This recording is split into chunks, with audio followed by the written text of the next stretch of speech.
Okay, so full tutorial para sa deep freeze, no? Kasi maraming nag-i-expire daw. So set up tayo ngayon ng Windows 11, then set up natin yung deep freeze. Okay.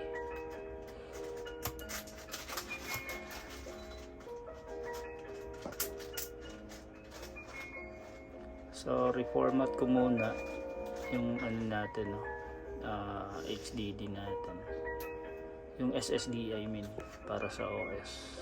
Then yung games ko is 500 na HDD Barracuda.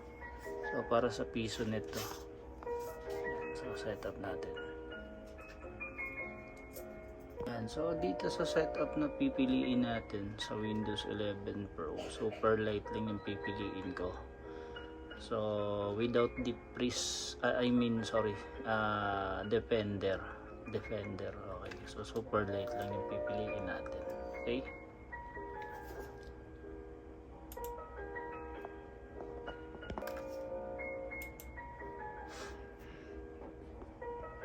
okay, so installing na siya. So kinakat ko lang guys para at least hindi masyadong mahaba yung video. Okay, so about naman sa Windows, itong Windows 11, kung need nyo din, so comment lang kayo, no? So pwede ko rin ibigay ito sa inyo through mega files. Yan, send ko lang din, same sa mga sinend ko nung dati, no, na dun sa mga nanghihingi sa akin, nagme-message. Pero yun nga, subscribe lang sana hinihingi natin, pero yung iba nanghihingi lang, binibigyan ko naman through email, pero yun nga, hindi nagsusubscribe yung iba. So dito ngayon, ayan, yan yung sinabi ko, kapag pumalo na ako ng at least 1,000 subscriber, so bibigay ka naman talaga actually ng libre. So itong Windows 11 and also yung deep freeze, yan, libre nating bibigay yan. Pero ipopost ko yan yung link dun mismo sa YouTube channel ko kapag yun nga, umabot na ako ng at least 1,000 subscriber. Kung hindi naman, okay lang din. So depende na rin. Okay, so guys, ito, so nakapag-set up na tayo ng Windows 11, no? Ayan. So set up na natin yung deep freeze. Okay, so sa deep freeze guys, teka lang, log out muna ito.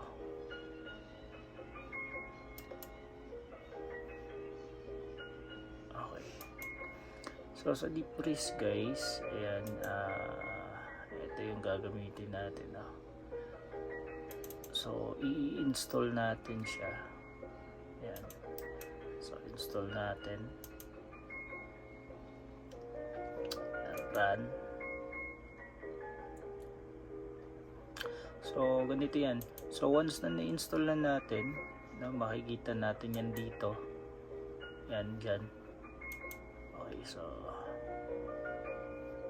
before natin continue, kasi magre-restart So once na nag-restart na, example, so unfreeze natin, no, after ma-unfreeze, ayan, run stop, run paths, run service.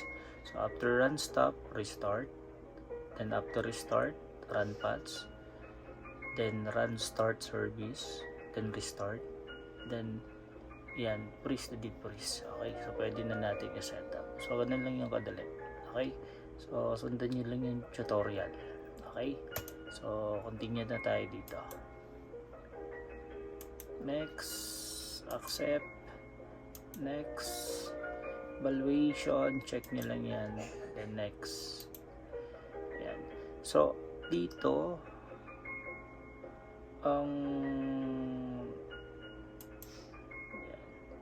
so ipo-frozen ko lang is yung drive C. Etong D, hindi ko yan ipo-frozen kasi piso nito. So gusto ko yung C lang. So every time, kasi yung mga games ko andi dito, So every time na mag-a-update yung game, so hindi maaapektuhan ng ng depress natin.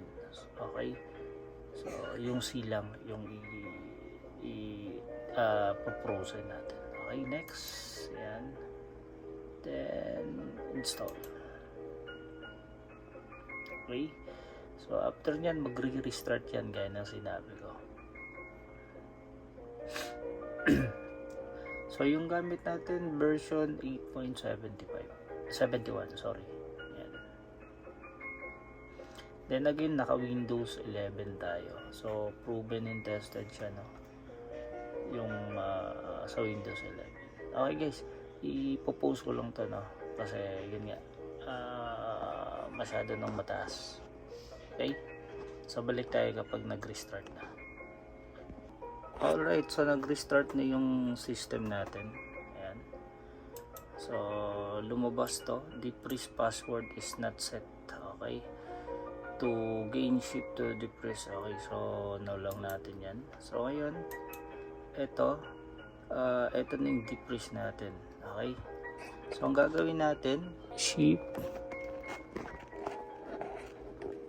attention na guys, wala tayong pang ano pa ng camera no? Shift, then double click sa depress.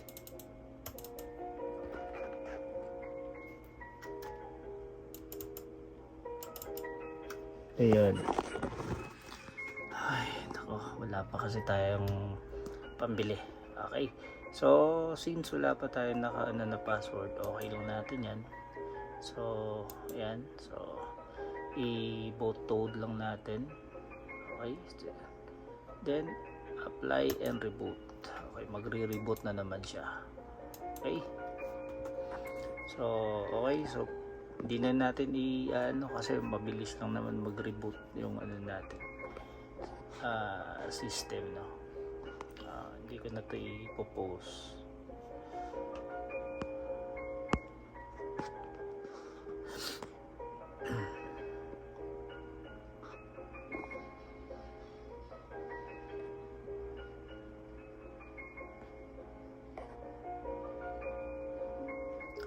Okay, so ayan na.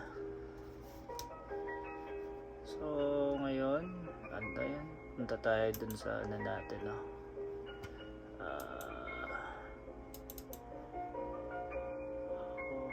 Okay, installer. So again, basahin natin, ayan.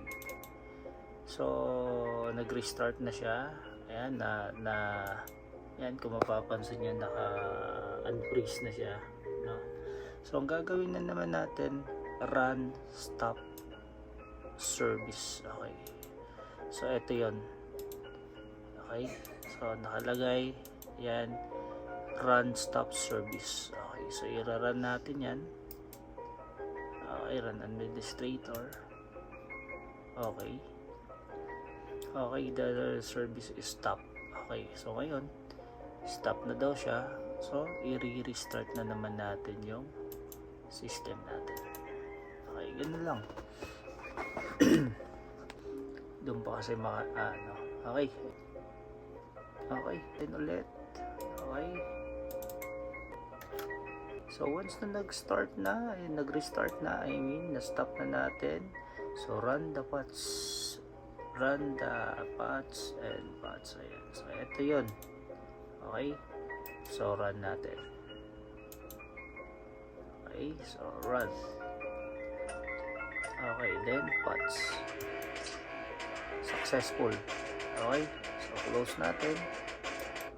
So once successful na siya, run the patch. Okay, so i-run na naman natin yung service CMD. Ito yun. So run natin.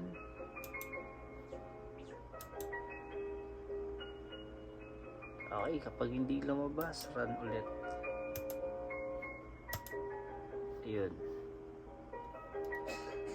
Okay, yun na yun, no? Yun yung parang nag-blink na Okay. Ayan na. Okay, so meaning running na siya, no? Okay, so once na run na daw, yung service, restart na naman natin. Alright. Okay, so restart natin ulit. At,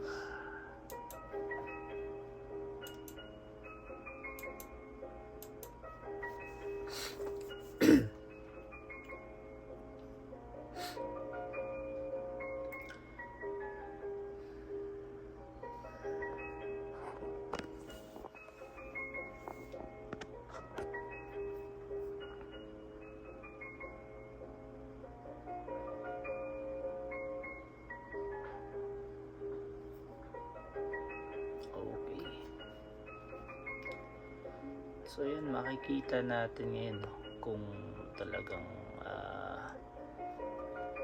nag-ano siya, I mean registered talaga yung ano natin. Okay, so ayan na siya. So tingnan natin. Ayan. So baka mahulog yung cellphone kasi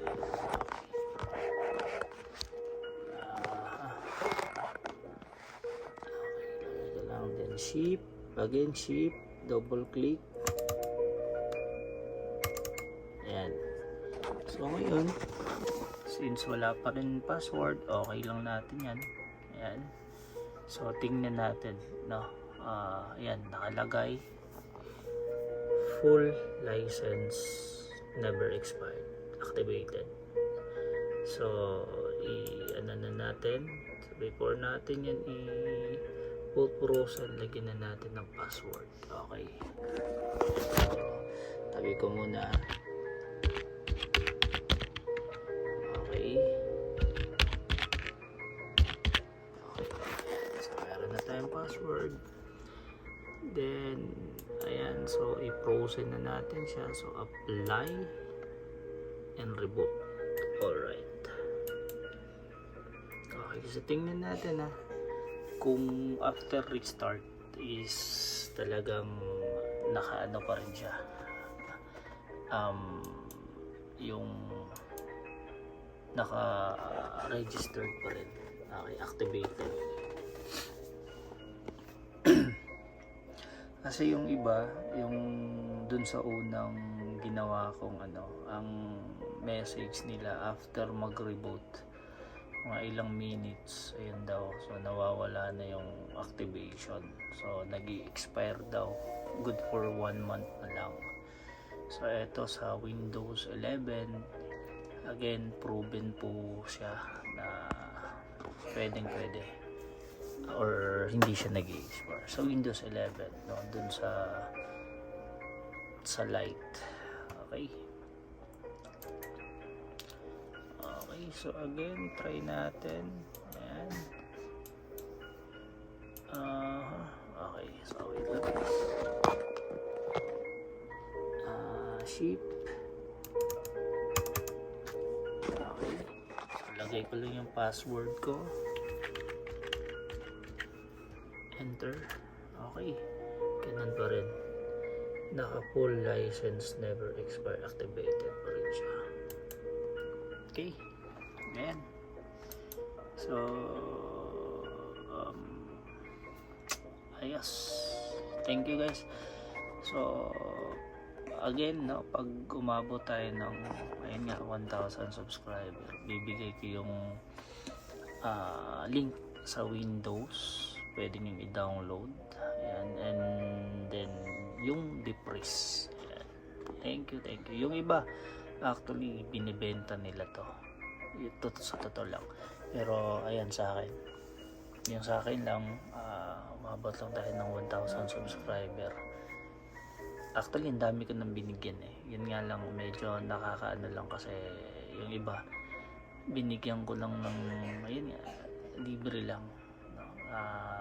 Subscribe lang yung hinihingi ko. Ayaw pa nilang ibigay. So, ngayon, 1,000 subscriber lang. And then, bibigay ko to ng libre. Yung Windows, kung gusto nyo yung Windows 11. And also yung Depris natin. Okay? So, thank you guys.